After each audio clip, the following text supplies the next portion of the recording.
Hello everybody, welcome to my YouTube channel study and ster. So आज की video में हम डिस्कस करेंगे mitochondria. So let's start.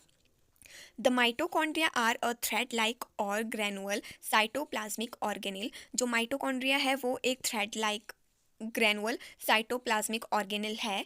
They contain many enzymes and coenzymes which are responsible for the energy metabolism. और जो metabolism होते हैं वो बहुत सारे एंजाइम्स और को एंजाइम्स को कंटेन करते हैं जो कि रिस्पॉन्सिबल होते हैं एनर्जी मेटाबॉलिज्म के लिए।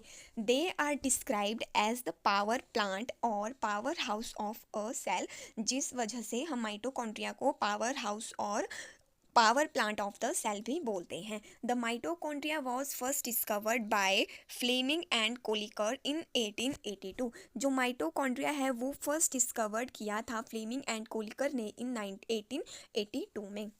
The term mitochondria introduce by Benda in 1898। और जो टर्म माइटोकॉन्ड्रिया है वो इंट्रोड्यूस्ड की थी बैंड ने इन 1898 में। The mitochondria play main role in cellular respiration and energy production. जो माइटोकॉन्ड्रिया है वो मेन रोल उसका है वो है cellular respiration and energy production. अब नेक्स्ट है हमारे पास occurrence and distribution. These are absent from the prokaryotic like bacteria, cyanobacteria, PPLO etc.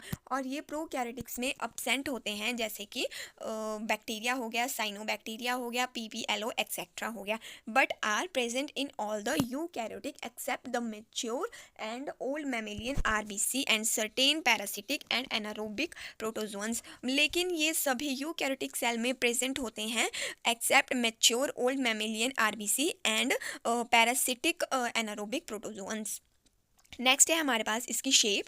Regarding shape, mitochondria are generally granular and filamentous but these are also show pleomorphic and may be vesicular और spherical और sausage और discoid और cube shaped and rocket shaped.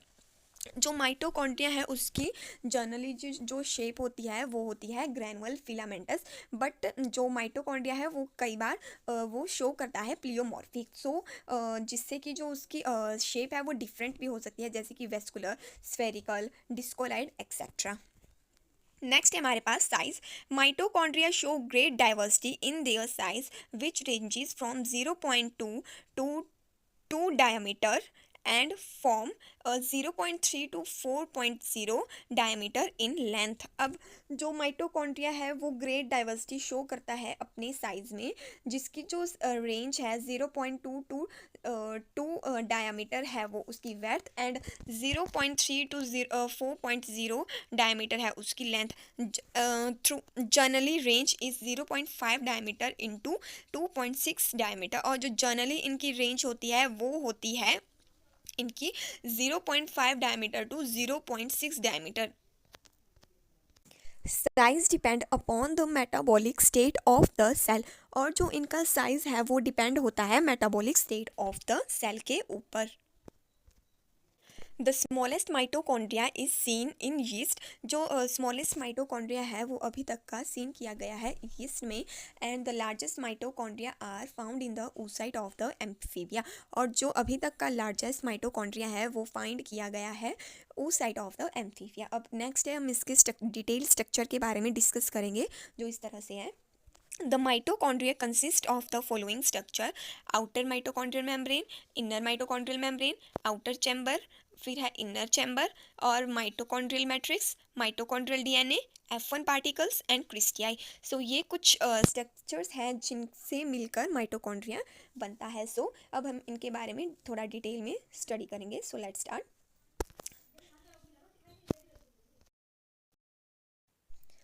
सो अब इसमें first है हमारा outer mitochondrial membrane. The mitochondria is covered by the outer membrane. It is outer about 70 to 60 angstrom thick. It is less with protein but high percentage of lipids, especially cholesterol। अब जो outer mitochondrial membrane है वो ये covered करती है mitochondria को from the outer side.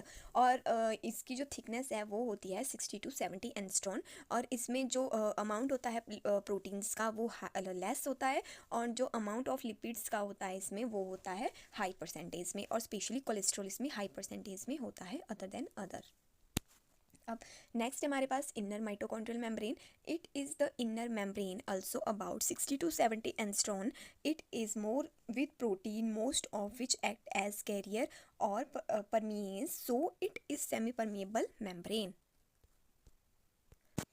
अब जो इनर माइटोकॉन्ड्रियल मेम्ब्रेन होती है वो भी 60 to 70 एंगस्ट्रॉम को थिक की होती है, और इसमें जो अमाउंट ऑफ प्रोटीन होता है वो हाई होता है according to the outer mitochondrial membrane के, और जो इसमें प्रोटीन है वो एक्ट करते हैं एज अ करियर और परमेसिस, जो जिससे कि जो ये इनर माइटोकॉन्ड्रियल मेम्ब्रेन है वो सेमी परमिएबल मेम्ब्रेन हो जाती है। अब नेक्स्ट है हमारे पास outer chamber. It is the inter membranous और peri mitochondrial and lies between two membranes. अब जो आउटर चैम्बर है वो इंटर मेम्ब्रेनस और पेरी माइटोकॉन्ड्रियल है, जो कि लाई करता है बिटवीन द टू मेम्ब्रेन, यानी कि outer mitochondrial membrane and inner mitochondrial membrane. अभी मैं इसको आपको डायग्राम में शो करवाऊंगी तो उसमें आपको ज़्यादा क्लियर होगा। It is about 20 to 60 angstrom and is filled with a less denser but with more acid pH heterogeneous medium formed of water, minerals, enzyme etc। अब ये होती है about 20 to 60 एंगस्ट्रॉन एंड ये फिल्ड होती है with less denser but more acid pH and heterogeneous medium से बनी होती है, जो कि वाटर, मिनरल, एंजाइम एक्सेट्रा है। अब सो नेक्स्ट हमारे पास inner chamber. It lies inside the inner mitochondrial membrane and is filled with the more denser gel like and homogenous mitochondrial matrix. अब जो इनर चैम्बर है वो इनसाइड होता है इनर माइटोकॉन्ड्रियल मेम्ब्रेन के, एंड ये फिल्ड होता है with the more denser gel से like homogenous mitochondrial matrix etcetera. अब नेक्स्ट है हमारे पास mitochondrial matrix. The mitochondrial matrix is a intermost compartment of the mitochondria, often referred as the power house of the cell. अब जो mitochondrial matrix है वो होती है innermost compartment of the mitochondria, जो कि रेफर्ड होता है power house of the cell. It plays a crucial role in generating energy for cell through cell respiration. और ये इसका एक मेजर रोल है जो कि जनरेट करता है एनर्जी को for the cell through the cell respiration. That's why it is known as the power house of the cell.